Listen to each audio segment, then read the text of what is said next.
নমস্কাৰ দৰ্শকসকল আপোনালোক সকলোকে অমূল্যবাণীলৈ স্বাগতম জনাইছো। আজিৰ ভিডিঅ'টোৰ বিষয় হৈছে আজিৰ পৰা আৰম্ভ হৈছে 8টা বিশেষ মঙ্গলবাৰ। আপোনালোকে যিকোনো ইচ্ছা পূৰণ কৰিব পাৰিব, আৰ্থিক সমস্যা বা টকা পইচাৰ সমস্যা দূৰ কৰিব পাৰিব। উপায়সমূহ আজি বা পিছৰ 7টা মঙ্গলবাৰে কৰিব পাৰিব।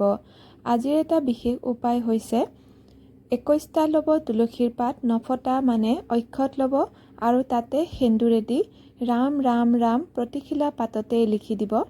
এতিয়া যদি আপুনি আপোনাৰ মনৰ ইচ্ছাটো প্ৰকাশ কৰি হনুমান বাবাৰ মন্দিৰত গৈ এই তুলসী পাত অৰ্পণ কৰে, তেনেহ'লে আপোনাৰ মনৰ ইচ্ছা শীঘ্ৰেই বাবাই পূৰণ কৰিব। দ্বিতীয়তে, যদি আপুনি 21টা বা 108টা আহঁত পাতত ৰাম নাম লিখে সেন্দুৰেদি প্ৰতিখিলা পাততেই, তাৰপিছত যদি হনুমান বাবাক মালা পিন্ধাই দিয়ে, তেনেহ'লেও মনৰ ইচ্ছা শীঘ্ৰেই পূৰণ হয় আৰু মালা পিন্ধাওঁতে আপুনি আপোনাৰ মনৰ ইচ্ছাটো প্ৰকাশ কৰিহে আহিব।